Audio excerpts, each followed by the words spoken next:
গল্পটা শুরু করার আগে কিছু কথা বলি, তোমরা মন দিয়ে শোনো। এই গল্পটা একটা ফেসবুক পেজ থেকে নেওয়া হয়েছে, যে পেজটার লিংক আমি ডিসক্রিপশনে দিয়ে দেবো।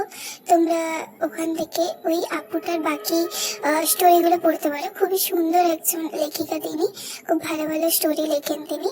সো তারই লেখা একটা স্টোরি আজ আমি ডাবিং করছি। তার নাম হচ্ছে তুই শুধু আমার। আকাশে বিকেলের রোদ ধীরে ধীরে ডুবে যাচ্ছে। স্কুল ছুটি হওয়ার সঙ্গে সঙ্গে শিক্ষার্থীরা এক এক করে বের হতে শুরু হয়েছে। জিমিন তাড়াহুড়ো করে তের হাত ধরে বলল, আরে তে, ভয় পাচ্ছিস কেন? ভাইয়া তোকে কিছুই বলবে না। তোর ভাইয়ার কানে নিশ্চয়ই সব কথা পৌঁছে গেছে। পৌঁছালে কি হয়েছে? তুই ভাইয়াকে এত ভয় পাস কেন? তোর ভাইয়ার রাগে লাল হয়ে যাওয়া চোখ দেখলেই আমার ভয় লাগে। স্কুল ছুটি হয়ে চল যাই, ভাইয়া কিছু বলবে না, সামলে নেব সব আমি। মুখ বাঁকিয়ে উত্তর দিল তে, তুই সামলাবি? সত্যি তুই আছিস ঠিক আছে, কিন্তু তোর ভাইয়ের সামনে গেলেই তোর হাত ছেড়ে দৌড়ে সরে যাস কেন? আচ্ছা বাবা, এবার ভাইয়াকে বুঝিয়ে বলবো, এত তোর কোনো দোষ নেই, কিছুই বুঝতে পারবে না তো। তাহলে আগে সবার পরিচয়টা দিই চল। জিউন পরিবার। জিউন জাংকুক, গল্পের নায়ক। ঢাকার পড়াশোনা শেষ করে এখন বাবার সাথে রাজনীতি ও ব্যবসার সাথে যুক্ত। জিউন নামজুন, জাংকুকের বাবা এলাকার চেয়ারম্যান এবং একজন সফল ব্যবসায়ী। কিম সিওক জিন, জাংকুকের মা একজন গৃহিণী। জিউন জিমিন, জাংকুকের একমাত্র বোন, বর্তমানে 10ম শ্রেণীতে পড়ে। জিউন জেহো, জাংকুকের চাচা ভাইয়ের সাথে রাজনীতি ও ব্যবসা সামলায়। আয়ু, জেহবের স্ত্রী, একজন গৃহিণী। ইউনো, জেহব ও আয়ুর একমাত্র ছেলে। এরপর আসা যাক কিম পরিবার। কিম তেইয়ুং, গল্পের নায়িকা, বর্তমানে 10ম শ্রেণীতে পড়ে।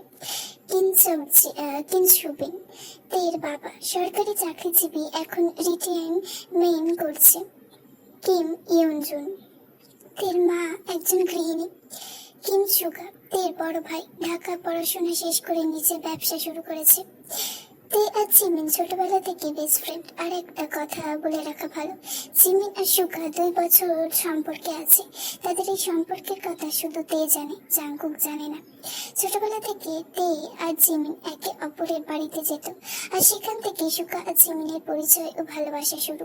অন্যদিকে জাংকুক ও ছোটবেলা থেকে তেকে পছন্দ করে, তা সবসময় তাকে নিয়ে একটু বেশি চিন্তা করে, আর সেই কারণে হয়তো এত শাসন করে। এদিকে জাংকুক আর সুগা কিন্তু ভালো বন্ধু, কিন্তু শুধু কিছু কারণে কেউ কারোর সাথে কথা বলে না। এই বিষয়ে তোমরা গল্পে জানতে পারবে। গল্পে ফেরা যাক। অনেক বুঝিয়ে সুঝে জিমিন তেকে স্কুলে পাঠ দিয়ে এলো, কিন্তু মাঠে এসে যা দেখলো তা দেখে তারা দুজনেই অবাক হয়ে গেল। জাংকুকের ছেলেকে খুব মারছে। আসলে তে আর জিমিন জালামপুর বালিকা বিশ্ববিদ্যালয়ে পড়ে, আর পাশে রয়েছে জালামপুর জিলা স্কুল। 2টা স্কুল কাছাকাছি হওয়ায় প্রায় ছেলেরা স্কুলের সামনে দাঁড়িয়ে থাকে। আজও তেমনই এক ছেলে সবার সামনে তেকে প্রপোজ করেছিল। দৃশ্যটা দেখে তে এগিয়ে গিয়ে বলল, আপনি ওকে এভাবে মারছেন কেন? তের কথা শুনে জাংকুক আরো রেগে উঠে গেল। এই ছেলে কি তোর ভাতার লাগে? ওকে মারছি বলে তোর এত কষ্ট হচ্ছে কেন? আর তোকে স্কুল থেকে বের হতে কে বলেছে? আমার ইচ্ছে হয়েছে তাই বের হয়েছি, এতে আপনার সমস্যা কোথায়? সবসময় দেখছি আপনি আমাকে শাসন করেন, আর পরিবারও আমাকে এতটা শাসন করে না। ভাইয়া, তের কোনো দোষ নেই, ওই ছেলেটা সবার সামনে এসে ওকে প্রপোজ করেছে। তোকে কি আমি কিছু জিজ্ঞেস করেছি? চুপ করে দাঁড়িয়ে থাক। তারপর জাংকুক ইয়ানোর দিকে তাকিয়ে বলে, ইয়ানো, তুই জিমিনকে বাড়ি পৌঁছে দিয়ে আয়, আর বাসায় গিয়ে তের মাকে ফোন করে বলবি তে আমাদের বাসায় আছে, ফিরতে একটু দেরি হবে। ভাইয়া প্লিজ, তের কোনো দোষ নেই, ওর সাথে কিছু করো না। জাংকুক কোনো উত্তর দিল না, শুধু গভীর দৃষ্টিতে তের দিকে তাকিয়ে রইল। আর তের বুকের ভেতর অজানা এক ভয় করতে লাগলো। জাংকুকের কথা মতো জিমিনকে ইয়নোর সঙ্গে বাড়িতে পাঠিয়ে দেয়। তারপর তেকে গাড়িতে উঠতে বলে, কিন্তু তে উঠতে রাজি না হওয়ায় জাংকুক হঠাৎ করে একটা থাপ্পড় মারে। তের আর একটা থাপ্পড় না খেতে চাইলে তাড়াতাড়ি গাড়িতে উঠে বসবি। ভয়তে আর কোনো কথা না বলে গাড়িতে উঠে বসে। তে বারবার জাঙ্কুককে জিজ্ঞেস করে তাকে কোথায় নিয়ে যাওয়া হচ্ছে, কিন্তু জাঙ্কুক কোনো উত্তর দেয় না। গাড়ি চলতে থাকে। তে মনে মনে জাঙ্কুককে হাজারো গালি দিতে থাকে। কিছুক্ষণ পর গাড়ি এসে থামে এক নিরিবিলি নদীর পাড়ে। নদীর পাড়ে হালকা বাতাস বইছিল, অস্ত্র যাওয়া সূর্যের আলো নদীর জলে পড়ে চিকচিক করছিল। চারপাশটা এতটাই শান্ত ছিল যে শুধু নদীর ঢেউয়ের শব্দই শোনা যাচ্ছিল। এটা কোথায় নিয়ে এসেছো আমাকে? জাঙ্কুক তেকে নিয়ে নদীর ধারে বসে। তে, আমি তোকে কিছু প্রশ্ন করব। জাঙ্কুকের কণ্ঠ ছিল অদ্ভুত রকমের শান্ত। আমি কি তোকে কোনো খারাপ ইঙ্গিত দিয়েছি? তে একটু ভেবে উত্তর দেয়, না। আমি কি কখনো তোকে খারাপ ভাবে ছুঁয়েছি? না। কিন্তু আপনি আমাকে এসব প্রশ্ন করছেন কেন? তাহলে তুই আমাকে পছন্দ করিস না কেন? কারণ আপনি আমাকে সব সময় কড়া শাসনে রাখেন। আমার বাড়িতে কেউ আমাকে এভাবে শাসন করে না। আমি এমন জীবন পছন্দ করি না। তুই কেমন জীবন চাস? আমি মুক্ত জীবন চাই। আপনি আমাকে খাঁচায় বন্দি করে রাখতে চান আর কারোর সঙ্গে কথা বলতে দেন না, এমনি আমার খালাতো বা মামাতো ভাইদের সঙ্গেও না। জাঙ্কুক কিছুক্ষণ চুপ থেকে বলল, তুই চাস আমি তোকে মুক্ত করে দিই? অবশ্যই। জাঙ্কুক ঠোঁট পাকিয়ে হাসলো। তুই আমার কাছ থেকে কখনো মুক্তি পাবি না, জান। তুই রেগে উঠে দাঁড়ায়। আপনি আমার কাছ থেকে কি চান? ভালোবাসা, যেটা আপনি কখনোই পাবেন না। জাঙ্কুক আর কিছু বলল না, শুধু রহস্যময় একটা হাসি দিল। তারপর তেকে বাড়িতে পৌঁছে দিয়ে চলে যায়। বাড়িতে ফিরে তে বারবার জাঙ্কুকের বলা কথাগুলো ভাবতে থাকে। ঠিক তখনই তার মা ইয়ুনজুন ডাক দেয়, তে স্কুল থেকে এসে এত কি ভাবছিস? নিচে আয়, খাবার খা, তোর বাপ তোর জন্য অপেক্ষা করছে। তে নিচে এসে তার বাবার পাশে বসে। আমার তে মায়ের কি মন খারাপ? না বাবা, তেমন কিছু না। এমনি এমনি কেউ মন খারাপ করে নাকি? কিছু তো হয়েছে। এই সময় সুগা নিচে নেমে আসে। কি হয়েছে শুনি? দেখ না বাবা, আমার তে মা কেমন চুপচাপ হয়ে আছে। আমিও যখন ওর রুমে গিয়েছিলাম তখন দেখলাম কি যেন ভাবছে। মা বাবা ভাই আর আমার কিছু হয়নি। কাল একটা ক্লাস পরীক্ষা আছে, সেটা নিয়ে ভাব। আচ্ছা সেটা ঠিক আছে, কিন্তু আজ এত দেরি করলে কেন? আর জিমিন ফোন করে বললো তুই নাকি ওদের বাড়িতে গিয়েছিস। আন্টি নাকি আমাকে দেখতে চাইছিল, তাই গিয়েছিলাম। দেখে দেখে মনে মনে ভাবলো, আমি কেন ওই লোকটার জন্য মিথ্যা বললাম? সত্যিটা তো বলতেই পারতাম। তে খাওয়া শেষ করে নিজের রুমে চলে যায়। বিছানায় শুয়ে বারবার জাঙ্কুকের কথাগুলো মনে করতে লাগলো। যতই সে জাঙ্কুককে অপছন্দ করার চেষ্টা করে না কেন, লোকটার কথাগুলো মাথা থেকে সরাতে পারছিল না। তে জাঙ্কুকের কথাগুলো ভাবতে ভাবতে একসময় ঘুমিয়ে পড়ে। অন্যদিকে সুগা আর জিমিন নিজেদের প্রথম প্রেমের আলাপ নিয়ে ব্যস্ত।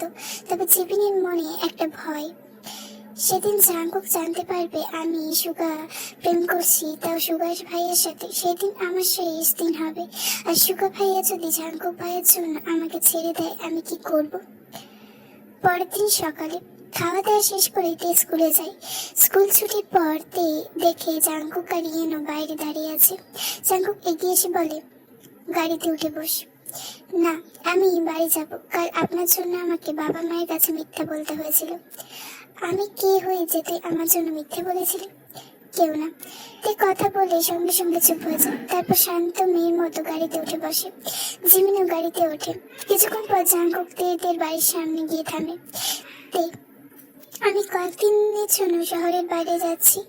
তুই শুধু বাড়ি আর স্কুল এই দুই জায়গায় যাবি, কোথাও ঘুরতে যাবি না। যদি শুনি অন্য কোথাও গেছিস তাহলে কিন্তু কাউকে মানবো না, সোজা বিয়ে করে ফেলবো। কথাটা মাথায় রাখিস। আপনি কে যে আমি আপনার কথা শুনবো? আমার যা ইচ্ছে আমি তাই করব, তাতে আপনার কি? কথাটা শেষ করে এতে গাড়ি থেকে নেমে বাড়ির ভেতরে চলে যায়। আর জাঙ্কুক রেগে ফুঁসতে থাকে। তবুও তে আর জিমিনের নিরাপত্তার জন্য জাঙ্কুক কয়েকজন লোক রেখে যায়, যাতে কেউ তে আর জিমিনের কোনো ক্ষতি করতে না পারে। জাঙ্কুক শহরের বাইরে চলে যাওয়ায় তে খুব খুশি।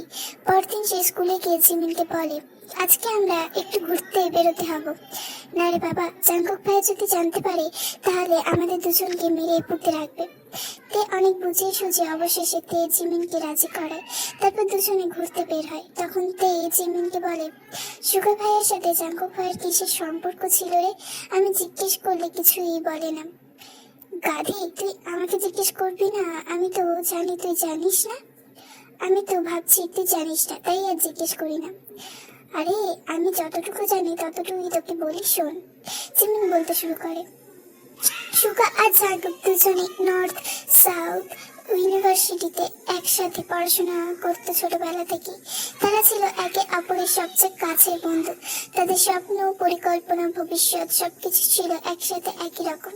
একসময় তারা কথা দিয়েছিল যে পড়াশোনা শেষ করে দুজন মিলে একটি বড় ব্যবসা গড়ে তুলবে এবং বিজনেস পার্টনার হিসেবে কাজ করবে। কিন্তু সময়ের সাথে সাথে সবকিছু বদলে যেতে শুরু করে। জাঙ্কুক রাজনীতিতে জড়িয়ে পড়ে। তার বিশ্বাস ছিল রাজনীতির মাধ্যমে মানুষের জন্য কাজ করা যায় এবং সমাজে পরিবর্তন আনা সম্ভব। অন্যদিকে সুগা রাজনীতি একদমই পছন্দ করে না। তার ধারণা ছিল রাজনীতি মানেই ক্ষমতার লড়াই, দ্বন্দ্ব আর রক্তপাতের জগৎ। সুগা অনেকবার জাঙ্কুককে বলে যে সে যেন রাজনীতি ছেড়ে দেয়, কিন্তু জাঙ্কুক শোনে না কিছুই। এই বিষয়টি নিয়ে তাদের মধ্যে প্রায় তর্ক বিতর্ক হতো। প্রথমে সাধারণ মতভেদ থাকলেও ধীরে ধীরে সে তর্ক বড় ঝগড়ায় রূপ নেয়। এরপর পরিস্থিতি হয়তো এতটাই খারাপ হয়ে যায় যে তাদের মধ্যে হাতাহাতি হয়ে যায়। সেই ঘটনার পর দুজনে বহু বছরের বন্ধুত্ব ভেঙে পড়ে। এরপর কেটে যায় 5টি বছর। এই 5 বছর তারা একে অপরের সাথে কোনো যোগাযোগ রাখেনি। জাঙ্কুক বহুবার পুরানো বন্ধুত্ব ফিরিয়ে আনার চেষ্টা করেছে, কথা বলতে চেয়েছে, ভুল বোঝাবুঝি মেটাতে চেয়েছে, কিন্তু সুগা নিজের অভিমান আর রাগ আঁকড়ে ধরে বসে রয়েছে। প্রতিবারই জাঙ্কুককে এড়িয়ে গেছে। একই এলাকায় থেকেও কেউ কারোর সাথে কথা বলে না। Flashback and. জাঙ্কুক আর সুগা ভাইয়ের যখন ঝগড়া বাজে তখন আমার বয়স ছিল 5 বছর। আর এখন একটু মনে আছে আমি ভাইয়াকে দেখছি কিভাবে কান্না করেছিল সুগা ভাইয়ের জন্য, অনেক ভাঙচুর করেছিল। এরপর থেকেই তো জাঙ্কুক ভাইয়া এত রাগ যে কি জাঙ্কুক ভাইয়ার মতো মানুষ আমার ভাইয়ের জন্য কান্না করেছিল। প্রিয় বন্ধু এমন দূরে যাওয়ায় ভাইয়া মানতে পারেনি। সুগা ভাইয়া এই বিষয় নিয়ে কখনো জিজ্ঞেস করেছিলি? তোর ভাইয়া আর কোনো উত্তর দেয় না, কিন্তু মাঝে মাঝে মনে হয় ভাইয়া এখনো সুগা ভাইয়াকে ভুলতে পারে না, শুধু মুখে কিছু বলে না। তাহলে এত বছর পরে ওদের সম্পর্কটা এমন কেন? দুজনের অপেক্ষা করছে, কিন্তু কেউ আগে এগিয়ে আসছে না। যদি একদিন ওদের মুখোমুখি বসানো যায়, আমিও তো সেটাই চাই। হয়তো একটা কথাই সবকিছু বদলে দিতে পারে। তাদের বন্ধুত্বটা আগের মতো হয়ে যাবে। আমি চাই না জাঙ্কুক ভাই আর সুগা ভাই আর কষ্ট পাক। এবার সবার সামনে হাসলেও ভেতরে ভেতরে কষ্ট পায়। আমিও চাই না হয়তো সবসময় একদিন সব ঠিক হয়ে যাবে, কিন্তু তার জন্য একজনকে আগে সাহস করে কথা বলতে হবে। জাঙ্কুক ভাই আর সুগা ভাইয়ের যে ইগো, আশা করি সেই দিনটা খুব তাড়াতাড়ি আসবে। তারপর জিমিন হাঁটতে হাঁটতে অনেকটাই দূরে চলে এসেছে।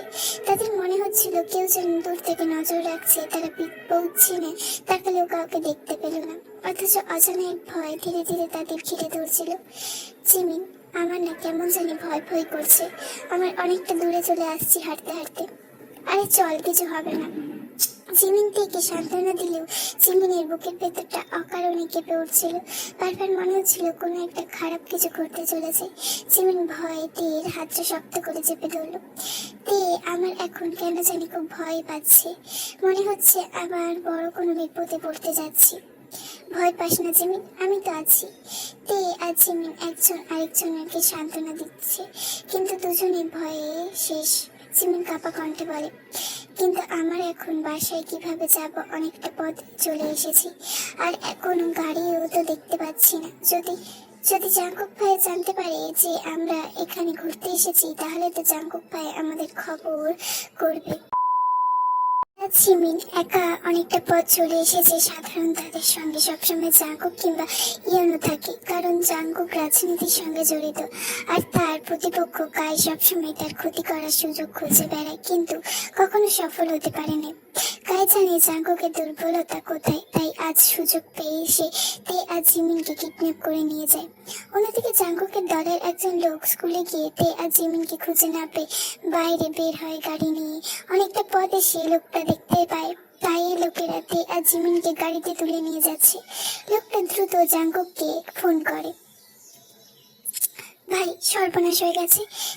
ভাবি আজ জিমিনকে কাইয়ে লোকেরা কিডন্যাপ করে নিয়ে যাচ্ছে। কি তুই করেছিলি? তোকে বলেছিলাম না আজ জিমিনকে দেখে রাখতে?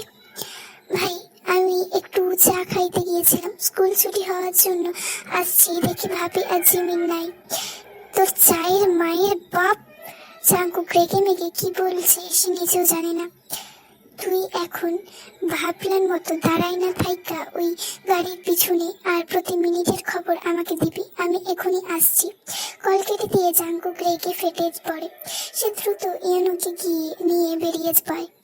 নিজের উপর ভীষণ রাগ হচ্ছে তার। সে কিভাবে গাইয়ের ব্যাপারটা ভুলে গেল। জাঙ্কুক কল করে তার দলবলকে প্রস্তুত হতে বলে, যে কোনো মুহূর্তে দরকার হতে পারে। জাঙ্কুক ড্রাইভ করছে আর কাইকে গালি দিচ্ছে। আজ কাইরে একবার হাত পাই আমি ওকে ছাড়বো না। ওর শাওরার কুকুর কুড়ানি বাড়ছে, আগে ওর শাওয়া কাটুম, তারপর সব। এদিকে লোকটা একের পর এক খবর দিতে থাকে জাঙ্কুককে। কাইতে আর জিমিনকে জঙ্গলের ভেতরে তার পুরনো এক বাড়িতে নিয়ে যায়। তাদের অজ্ঞান করে স্প্রে ব্যবহার করে অজ্ঞান করে রেখেছে। কিছুক্ষণ পর কাই তাদের ছবি তুলে জাঙ্কুককে পাঠায় এবং ফোন করে। কিরে জাঙ্কুক, দেখ তোর সবচেয়ে প্রিয় দুজন মানুষ এখন আমার কাছে। তুই আস্তে আস্তে আমি একটু মজা করি নাকি বলেই বিকট হাসতে থাকে সে। এই কুত্তার বাচ্চা, ওদের দিকে যদি একটু হাত বাড়াস তাহলে তোর এই হাত আজকে আমি শেষ করে দেব। দেখি কি করতে পারিস, তাড়াতাড়ি আয়, আমি অপেক্ষা করছি তোর জন্য। আর তার আগে আমি একটু মজা করি বলেই কল কেটে দেয়। জাঙ্কুক রাগে গাড়ি স্টিয়ারিং শক্ত করে ধরে। পথে যেতে যেতে জাঙ্কুক তার লোকদের আগেই সেখানে পাঠিয়ে দেয়, যেন কাই কোনো ক্ষতি করার চেষ্টা করলে সঙ্গে সঙ্গেই তাকে আটকানো যায়। এদিকে তেয়া জিমিনের জ্ঞান ফিরে আসে।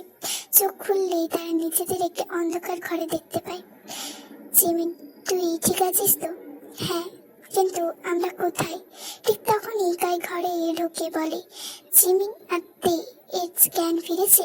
তাই বলে, তাহলে জ্ঞান ফিরলো তাদের? আমি তো ভাবলাম অজ্ঞান অবস্থাতে হয়তো তাদের সাথে রোমাঞ্চও করতে পারবো। কাই থেকে বলে, আমি আবার তোর চিৎকার শুনতে চাই। এইসব ভিডিও করে তোর প্রেমিক জীবন জাঙ্কুককে দেখাতে চাই, সেও দেখুক তার জান আমার ভালোবাসা পেয়ে কিভাবে চিৎকার করছে। ছি, এইসব বলতে তোর লজ্জা করে না? ও তোর আবার লজ্জা আছে নাকি? আমাদের ছেড়ে দে। জাঙ্কুক ভাই আসলে কিন্তু তোর খবর আছে। ওইবার হয়তো তোকে আর কেউ বাঁচাতে পারবে না, বলে দিলাম। জিমিন, একদম ভাইয়া তোকে ছেড়ে দেবে না। তাই এসে বলে ওঠে, তোদের এখনো এত তেজ আছে, তাই তেজ কিভাবে কমাতে হয় দেখাই। কাইতের হাত ধরে টানতে থাকে। ঠিক তখনই বাইরে গাড়ির শব্দ শোনা যায়। জাঙ্কুক 3 ঘন্টার রাস্তা 1 ঘন্টায় পার করে এসেছে। কাই বুঝে যায় জাঙ্কুক এসে গেছে। জাঙ্কুক তার দলবল নিয়ে ভিতরে ঢুকে এসে কাইকে ইচ্ছে মতো মারতে থাকে। এই কুত্তার বাচ্চা, তুই আমার জানের দিকে হাত দিচ্ছস, তোর এই হাত আমি আজকে ভেঙেই ফেলবো। জাঙ্কুক কাইকে ইচ্ছে মতো মারতে থাকে, আর জাঙ্কুকের দলবলরা কাইয়ের দলবলকে মারে। জাঙ্কুক মারতে মারতে কাইয়ের হাত মুচড়া মেরে ভেঙে ফেলে। চারপাশে শুধু কাইয়ের চিৎকার শোনা যাচ্ছিল। কাই কাকুতি মিনতি করতে বলে, জাঙ্কুক আমার ভুল হয়ে গেছে, আমাকে ছেড়ে দে, আমি আর কোনোদিনই এইসব কাজ করবো না। কাই নিজেকে বাঁচানোর চেষ্টা করে, কিন্তু জাঙ্কুকের শক্তির সামনে কিছুই করতে পারে না। জাঙ্কুক আমাকে ছেড়ে দে, আমি ভুল করেছি। ঠিক তখনই পুলিশ এসে পৌঁছায়। ইয়ানু পুলিশ নিয়ে তাকিয়ে বলল, অফিসার, নিয়েছেন এই জানোয়ার আর তার সব দলবলকে। পুলিশ কাই আর তার দলবলকে গ্রেপ্তার করে নিয়ে যায়। জাঙ্কুক দেখে তে আর জিমিন এক পাশে ভয় কাচুমাচু করে দাঁড়িয়ে আছে। তখনই জাঙ্কুক তের সামনে এসে এক থাপ্পড় মারে তার গালে। মুট করে বলে ওঠে, এই তোরে না আমি বলেছিলাম স্কুল ছুটি হওয়ার পর সোজা বাড়ি যাইতে? তুই আমার কথা শুনিস না কেন? তে আমি যদি আর একটু দেরি করতে আসতাম, আর জিমিন এসব যদি কিছু হয়ে যেত, ভাবছিস কি হতো? জাঙ্কুক রাগে চিৎকার করে তের ওপর। ইয়ানু ভাই কি করছেন, ছেড়ে দেন, ভাবি ব্যথা পাইছে। তের চোখ দিয়ে পানি পড়ছে ব্যথায়। তে বলে, সরি জাঙ্কুক ভাইয়া, ব্যথা পাই, ছেড়ে দিন আমায়। হবে না, সত্যি বলছি, এমন আর কোনোদিন হবে না। জাঙ্কুক কিছুক্ষণ চুপ করে থাকে। জাঙ্কুকের রাগের মধ্যে লুকিয়েছিল ভয়, তেকে হারানোর ভয়। শেষ পর্যন্ত জাঙ্কুক আর কিছু না বলে তে আর জিমিনকে নিয়ে গাড়িতে উঠে বসে। জাঙ্কুক মনে চেয়েছিল অন্য কিছু। গাড়ি চলতে শুরু করে জিয়ন বাড়ির দিকে। বাসায় যেতে যেতে জাঙ্কুক একজন কাজীকে ফোন করে জিয়ন বাড়িতে আসতে বলে। জিমিন মনে মনে ভাবতে লাগলো, হঠাৎ করে কাজীকে কেন ডাকা হলো। জিমিন বারবার জাঙ্কুকের দিকে তাকাচ্ছিল, কিন্তু ওর ভাইয়ের মুখের গম্ভীর ভাব দেখে আর কিছু জিজ্ঞেস করার সাহস পেল না। পুরো বাড়িতে অদ্ভুত নীরবতা, শুধু তের কান্নার শব্দ শোনা যাচ্ছিল, আর সবার ভারী নিঃশ্বাস যেন সেই নীরবতাকে আরো গম্ভীর করে তুলছিল। অন্যদিকে তে জানলার বাইরে তাকিয়েছিল, তার কান্না করছিল। ও বুঝতে পারছিল জাঙ্কুক এর মনে ভয়ঙ্কর কিছু চলছিল, কিন্তু সে কারণটা ঠিক বুঝতে উঠতে পারছিল না। হঠাৎ জিমিন আর চুপ থাকতে না পেরে আস্তে করে জাঙ্কুককে বলে, ভাইয়া, কাজীকে কেন আসতে বললা? জাঙ্কুক কোনো উত্তর দিল না, শুধু স্টিয়ারিং শক্ত করে ধরে সামনের দিকে তাকিয়ে রইল। কয়েক সেকেন্ড পর ঠান্ডা গলায় বলল, বাড়িতে পৌঁছালেই জানতে পারবি। জিমিন আর তে দুজনে একে অপরের দিকে তাকালে দুজনের মনের হাজারো প্রশ্ন, কিন্তু জাঙ্কুকের ঠোঁট চোখের দৃঢ়তা দেখে আর কেউ কিছু বলল না। তে মনে মনে ভাবছিল, আমি কোনো জাঙ্কুক ভাইয়ের কথা মেনে চলা না, আজকে যদি আমার বা জিমিনের কিছু হয়ে যেত। তে এইসবে ভাবতে ভাবতে গাড়িতে ধীরে ধীরে জিয়ন বাড়ির গেটের সামনে এসে থামল। গাড়ি জিয়ন বাড়িতে এসে থামতেই জাঙ্কুক থেকে টেনে গাড়ি থেকে নামায় আর সোজা বাড়ির ভেতরে নিয়ে যায়। আরিম ড্রয়িং রুমে বসে খবরের কাগজ পড়ছিল। জাঙ্কুককে হঠাৎ এভাবে থেকে নিয়ে ঢুকতে দেখে তিনি উঠে দাঁড়ালেন। জাঙ্কুক, তুমি এখানে? তুমি না শহরের বাইরে ছিলে? আর তে কি এভাবে টেনে নিয়ে এলে কেন? তে আর জিমিন দুজনেই কাঁদছে কেন? কি হয়েছে বলো। আরিমের কথা শুনে জিহুব নিজের ঘর থেকে বেরিয়ে আসে। রান্নাঘর থেকে জিন আর আইও তাড়াহুড়ো করে বের হয় আসে। সবাই অবাক হয়ে জাঙ্কুকের দিকে তাকিয়ে থাকে। জিমিন জিনকে দেখে দৌড়ে গিয়ে জড়িয়ে ধরে ফুপিয়ে ফুপিয়ে কাঁদতে শুরু করে। জিমিন, কি হয়েছে? এভাবে কাঁদছো কেন? কেউ কিছু বলেছে? কি হয়েছে? কিন্তু জিমিন কোনো উত্তর দিতে পারে না, শুধু আরো শক্ত করে জিনকে জড়িয়ে ধরে কাঁদতে থাকে। জিন, আয়ু, জিহুব, কি হয়েছে? জিমিন এইভাবে কান্না করছে কেন? সবাই একসাথে জিজ্ঞেস করে। এদিকে জাঙ্কুকের মুখে রাগ স্পষ্ট। সে এভাবে একবার তের দিকে তাকায়, তারপর সবার দিকে। আজকে একটা গুরুত্বপূর্ণ সিদ্ধান্ত নেব, আর সেই সিদ্ধান্তের পর কেউ আর কোনো প্রশ্ন করবে না। আরে, কি সিদ্ধান্ত নিবে তুমি? জাঙ্কুক, বাবা, আমি আজকে থেকে বিয়ে করব। বিয়েটা কিভাবে ম্যানেজ করতে হবে তুমি দেখে নাও। জিহুব, রাগ করে কোনো সিদ্ধান্ত নেওয়া ঠিক নয় জাঙ্কুক। তে জাঙ্কুকের কথা শুনে চিৎকার করে উঠে বলে, আমি বিয়ে করতে পারবো না। জাঙ্কুক নিজের রাগ কন্ট্রোল না করতে পেরে তেকে শক্ত করে চেপে ধরে বলে, তোকে আমি বলেছিলাম বেশি বাড়াবাড়ি করলে কিন্তু আমি বিয়ে করে ফেলবো, আর তুই সেটাই করেছিস। আর তুই কোনো আমাকে বিয়ে করতে পারবি না? বলো, কি নাই আমার কাছে? জিন জিমিনকে আয়ুর কাছে দিয়ে এসে জাঙ্কুককে বলে, জাঙ্কুক, এভাবে চেপে ধরিস না মেয়েটাকে, ভয় পাচ্ছে, ছেড়ে দে। মা, তুমি বুঝছো না আমি ওকে কতটা ভালোবাসি। আজকে যদি ওর আর জিমিনের কিছু হয়ে যেত, আমি শেষ হয়ে যেতাম। মা। আয়ু, এইভাবে বলছো কেন বাবা? জিহুব, ইয়ানো, কি হয়েছে? জিমিন আর তে কান্না করছে কেন? আর জাঙ্কুক কেন এত রেগে আছে? আমাদের সব খুলে বল। তারপর ইয়ানো সব বলে। তার মধ্যে কাজীও চলে এসেছে। কাজীকে দেখে আরেম বলে, জাঙ্কুক, এইভাবে বিয়ে হয় না। তের বাবা মা ভাইকে তো এই বিষয়ে জানাতে হবে। আর সুগা যদি তোমার সাথে তের বিয়েটা না দিতে চাই? জাঙ্কুক, বাবা, তোমার যা ইচ্ছা তুমি তাই করো, আগে কাজীকে বলো বিয়ে পড়াতে। আরে, জাঙ্কুক, তের বয়স কম, আর মেয়ের বিয়েতে বাবা ভাই থাকা দরকার আছে। তের বাবাকে কল করে আসতে বলি, পরে না হয় বিয়ে দিয়ে কথা হবে। জাঙ্কুক, বাবা, শুনলেই তো কি হয়েছিল একটা বিয়েতে, কি বাবা ভাই না থাকলে বিয়ে না হয়? কাজী সাহেব, আপনি বিয়ে পড়ান। জাঙ্কুক মনে মনে ভাবে, সুগাকে আগে জানালে সুগা এই বিয়ে হতে দেবে না, বিয়ের পর সব জানাবো। সবাই জাঙ্কুকের কথার উপর কেউ কথা আর বলতে পারলো না। তারপর কাজী বিয়ে পড়াতে থাকে, আর তে তো কাঁদতে কাঁদতে শেষ। কি থেকে কি হয়ে গেল সে কিছুই বুঝলো না। কাজী বলে, বিয়ে দিনমোহর কত টাকা দেবেন? জাঙ্কুক বলে, 50 লাখ টাকা লেখেন। কাজী বলে, বাবা, বেশি হয়ে গেল না? দিনমুহূর্তে মেয়ের কাছে যেতে পারবে, তাহলে আপনি 20 লাখ লেখেন। কাজী, তাও বেশি হয়ে গেল না বাবা? তুমি যদি পরিশোধ করতে পারো তাহলে লিখি। জাঙ্কুক, পরিশোধ করার মতো এবিলিটি আমার আছে, আপনি বিয়ে পড়েন কাজী।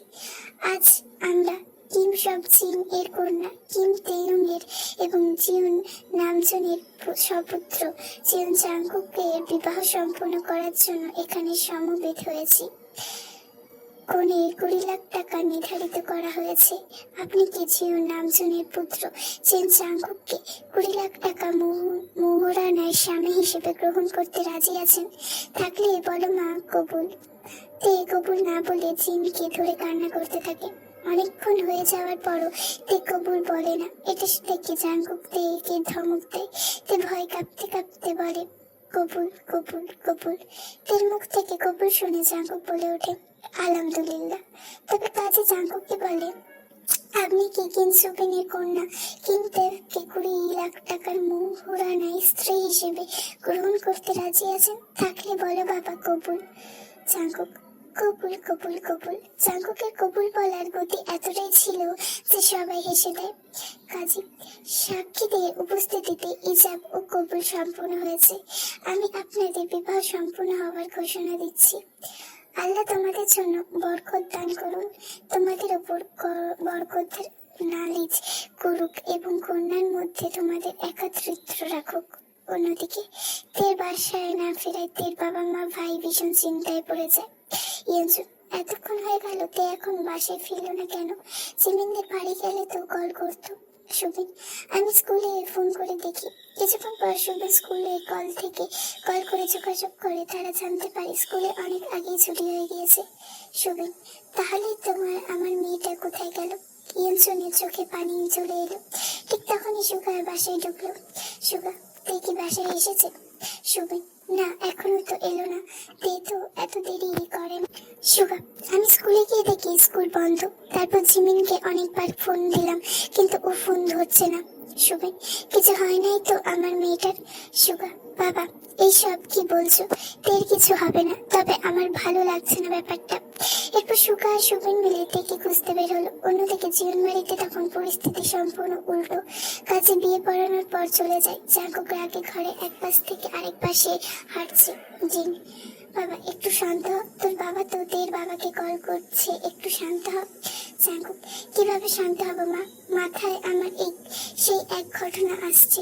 আজকে যদি আমি সময় মতো না খবরটা পেতাম তাহলে কি হতো জানো? যে হোক, কি বিয়ে করতে চাইছিলি করলি, এখনো একটু শান্ত হ। কাইকে তো পুলিশ ধরে নিয়ে গেছে।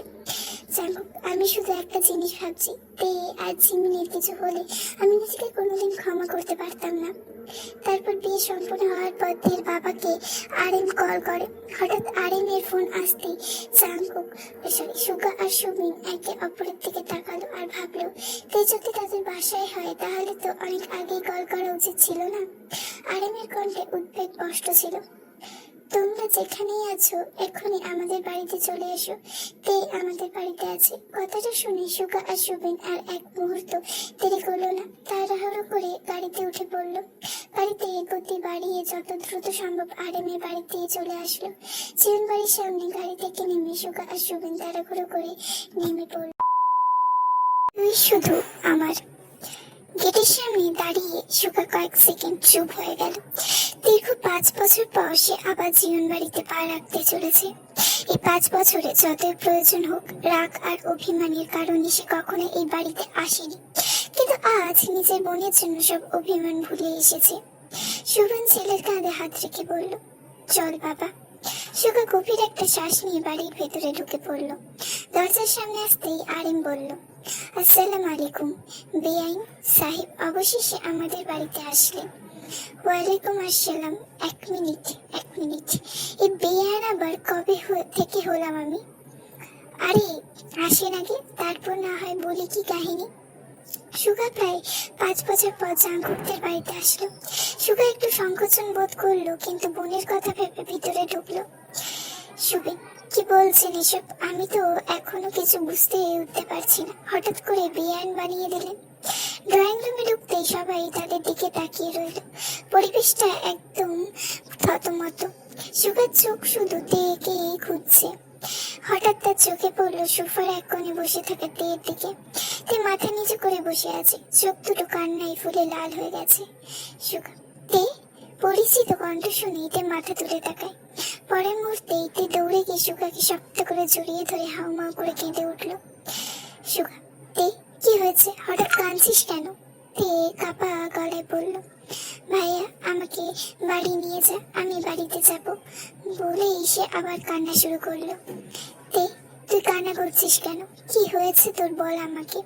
সুবিন মেয়েকে বুকে জড়িয়ে ধরে কাঁপা গলায় বলল, কি হয়েছে তে, এভাবে কাঁদছিস কেন? তে কোনো উত্তর দিল না, দিতে পারলো না, শুধু আরো জোরে বাবাকে জড়িয়ে ধরলো। জাঙ্কুক, আমি বলছি সুগা, আমি তেকে বিয়ে করেছি, আর তে কোথাও যাবে না, আমার বউ আমার বাসাতেই থাকবে। সুগা, তুই কি বললি জাঙ্কুক? বিয়ে? আমার বোনের বিয়ে হয়ে গেছে আর আমরাই জানি না? আমি এই বিয়ে কিছুতেই মানি না, আর তোকে তো কখনোই না। জাঙ্কুক, তুই মানুষ বা না মানুষ তাতে আমার কিছুই যায় আসে না, তে এখন আমার স্ত্রী, আর এটা কেউ পরিবর্তন করতে পারবে না। সুগা, স্ত্রী? জোর করে বিয়ে করে এখন বড় বড় কথা বলছিস? আমি আমার বোনকে তোর কাছে দেব না, আর রাজনীতিবিদদের কাছে তো আরোই না, তারা শুধু খুন খারাপই করতে পারে, ভালোবাসতে না। এ কথা শুনে জাঙ্কুকের রাগ মাথায় উঠে গেছে। তখন জাঙ্কুক সুগার কলার চেপে ধরে বলল, অনেকক্ষণ ধরে তোর এইসব কথা শুনছি, হতে পারে আমি রাজনীতি করি, কিন্তু খুন খারাপই না। রাজনীতির ভালো দিকও আছে, খারাপ দিকও আছে, তাই বলে যে আমি খুন খারাপি করি এটা না। তুই আমার বেস্ট ফ্রেন্ড, আর তের ভাই না হলে এতক্ষণে তোকে মেরে আত্মরা বানিয়ে ফেলতাম। সুগা, আমার বোনের জীবনে এত বড় সিদ্ধান্ত নেওয়ার অধিকার তোকে কে দিয়েছে? আমি এই বিয়ে মানি না। জাঙ্কুক, আমি তেকে ভালোবাসি, আর তে আমার বউ, আর ও কোথাও যাবে না। দুজনের তর্ক ক্রমে বেড়ে যেতে থাকে। তখন সুবিন সবাইকে শান্ত করে বলে, যথেষ্ট হয়েছে, আগে মাথা ঠান্ডা কর সুগা, সব কথা শুনি কি হয়েছিল। সুগা, কি মাথা ঠান্ডা করবো বাবা, জাঙ্কুক আমার বোনকে জোর করে বিয়ে করেছে, আর তুমি জানোই আমি রাজনীতি পছন্দ করি না। যাই হোক বেয়ান সাহেব, আপনি শান্ত হয়ে বসেন, আর সুগা তুমিও বসো, আগে সবকিছু শোনো। সুগা আর সুবিন বসে তারপর শুরু থেকে শেষ পর্যন্ত যা কিছু হয়েছে সব শুনে, আর একটাও শুনিয়েছে জাঙ্কুক দেখে কতটা ভালোবাসে। সবকিছু শোনার পর কিছুক্ষণ নীরব থেকে সুবিন গম্ভীর শ্বাস ফেলে। আমি স্বীকার করছি যা হয়েছে তা ঠিক হয়নি, কিন্তু এখন আর কিছু বদলানোর উপায় নেই। বিয়ে হয়ে গেছে, এটাই সত্য। জাঙ্কুক ভালো ছেলে, এটাও আমি জানি। সুগা, বাবা তুমি এসব কি বলছো? তুমি এই বিয়ে মেনে নিচ্ছ? সুবিন, না মেনে উপায় কি সুগা, যা হওয়ার হয়ে গেছে, এখন আমাদের তের ভবিষ্যতের কথা ভাবতে হবে। এরপর সুবিন জাঙ্কুকের দিকে তাকিয়ে বলে, শোনো বাবা, তে এখনো অনেক ছোট, সামনে ওর এসএসসি পরীক্ষাও আছে। আগে এসএসসি দেবে, তারপর এইচএসসি শেষ করবে। এইচএসসি পরীক্ষার পর আমি নিজে তোমার হাতে আমার মেয়েকে তুলে দেবো। কথা শেষ শুনে জাঙ্কুকের মুখ মুহূর্তে কালো হয়ে যায়। না, আমি তেকে যেতে দেব না, আমার বউ আমার কাছেই থাকবে। তে আমার বাড়ি থেকে পরীক্ষা দেবে, জিমিন তো আছে, আবার যদি কোনো বিপদ হয় তখন কি করবেন? সুবিন, তের কিছু হবে না বাবা, তুমি এত চিন্তা করো না, এখানে থাকলে তের পড়াশোনা নষ্ট হতে পারে। জাঙ্কুক, আর কি বলেন? এইচএসসি এরপর থেকে তুলে নেবেন, আমি তেকে কোথায় যেতে দেব না। সুবিন, হ্যাঁ এইচএসসির পর। জাঙ্কুক, আমি যদি থেকে যেতে দিই তাহলে আমাকে আরো কয়েক বছর অপেক্ষা করতে হবে, এটা কখনোই হবে না। আরে হবে, তে এখন ছোট। জাঙ্কুক, এইচএসসি পর্যন্ত অপেক্ষা করতে বললে হয়তো কিছু বলতাম না, কিন্তু এইচএসসি পর্যন্ত অসম্ভব। সুগা, অসম্ভব? আমি এখনো এই বিয়ে মেনেই নিইনি। জাঙ্কুক, বাবা মানলেও আমি মানি না। বোনের জীবনে কোনো ক্ষতি হোক, তাই জাঙ্কুক তোকে রাজনীতি ছাড়তে হবে। জাঙ্কুক রাগে হাতে মুঠো শক্ত করে ফেললো। আমি রাজনীতিও ছাড়বো না, আর দেখেও না। আরে সুগা বাবা, জাঙ্কুক রাজনীতি ছেড়ে দিলে সবাই আমাদের ক্ষতি করে উঠতে পারে, ও ব্যবসারও অনেক ক্ষতি হতে পারে, আমাকেও টুকটাক সাহায্য করবে। যাই হোক সুগা, জাঙ্কুক আছে বলেই তো আমরা এত বছর চেয়ারম্যান পদে থাকতে পেরেছি, না হলে কবেই। জাঙ্কুক, সবাই শুধু নিজের সিদ্ধান্ত শোনাচ্ছে, কেউ একবার ভাবছে না আমি কি অনুভব করছি বা আমি রাজনীতি আছি বলে কেউ আমাদের বাড়ির ক্ষতি করতে পারবে না। যে জাঙ্কুক, শান্ত হ। জাঙ্কুক সুগার কাছে এসে বলল, সুগা, এত বছর রাগ করে আমার সাথে কথা বলিস নাই, আমি সবই মেনে নিলাম, কিন্তু তুই আমার ভালোবাসাকে এইভাবে দূরে করছিস, আমি সেটা কিছুতেই মেনে নিতে পারবো না। সুগা জাঙ্কুকের কথা শুনলো আর ভাবলো হয়তো জাঙ্কুক থেকে অনেক ভালোবাসে, তাই এত পাগলামি করে। এত কিছুর মাঝে আমি জিমিনকে কিভাবে পাবো? জিন, জাঙ্কুক বাবা শান্ত হ। বিয়ে করতে চাইলে তো তা দিলাম, এখন থেকে যেতে দে, মেয়েটা আগে এসএসসি পরীক্ষাটা দেখ, পরে দেখা যাবে কি করবে। জাঙ্কুক, না মা, আমি শান্ত হতে পারছি না। তে আমার বউ, তাকে এতদিন আমার থেকে দূরে রাখার অধিকার কারণ নাই, তে তুই শুধু আমার। আরে জাঙ্কুক, তুমি কিন্তু এখন বাড়াবাড়ি করছো, তে অনেক ছোট, আগে পরীক্ষা দিক, তারপর না হয়। জাঙ্কুক, বাবা তোমার কাছে এটা বাড়াবাড়ি মনে হচ্ছে? যাকে এক নজর দেখার জন্য ঘন্টার পর ঘন্টা অপেক্ষা করি, সে এখন আমার বউ, আর তোমার সবাই মিলে থেকে আমার থেকে দূরে সরাচ্ছ। আয়ু, জাঙ্কুক, তে এখন ছোট, ও সংসার করার বয়স হয় নাই। জাঙ্কুক, ছোট মা, তোমার আর মার তো ছোট বয়সে বিয়ে হয়েছে, তাহলে তোমরা কিভাবে সংসার করছো? তোমরা বোঝার চেষ্টা করো, আমি থেকে এক নজর না দেখলে থাকতে পারি না। ইয়ানো, তুই কিছু বল। ইয়ানো, ভাই আমি কি বলবো, ভাবি এখন অনেক ছোট, ভাইরে যাইতে দে। জাঙ্কুক, যাইতে দেব মানে? তুইও ওদের দলে? তোর ভাই যে কষ্ট পাচ্ছে দেখতেছিস না? আয়ু, জাঙ্কুক এমন করো না, দেখে যেতে দাও, ও তো দূরে কোথাও যাচ্ছে না যে তুমি দেখে দেখতে পাবে না। জাঙ্কুক, ছোট মা, তোমরা বোঝাচ্ছ না তোমাদের ছেলের যে কষ্ট হচ্ছে, আমি দেখে ছাড়া থাকবো কিভাবে? আরে আগে যেভাবে থাকতে, আর দূরে থাকার যখন মন চাইবে ফোনে কথা বলবে, ভিডিও কলে কথা বলবে। জাঙ্কুক, তোমার তো দেখলেই আদর করতে মন চাই, এটা কি আমি কল বা ভিডিও কলে মিটাতে পারবো? আরে নির্লজ্জ ছেলের সামনে কি বলতে হয় জানো না? এখানে তোমার শ্বশুর, আমি দাঁড়িয়ে আছি, চোখে দেখো না, বেয়াদব ছেলে। সুবিন, জাঙ্কুক বাবা, যখন থেকে দেখতে ইচ্ছে করবে চলে আসবে, যেভাবে বিয়েটা হোক, তুমি তো এখন আমাদের বাড়ির জামাই, তো আমরা এখন যাই, ইয়ন জন্য তো চিন্তা করছে। আরে আচ্ছা বেয়াই সাহেব, ভালোভাবে যাবেন, আর এখন আপনার মেয়ে আমাদের বাড়ির বউ, বউ দেখে শুনে রাখবেন।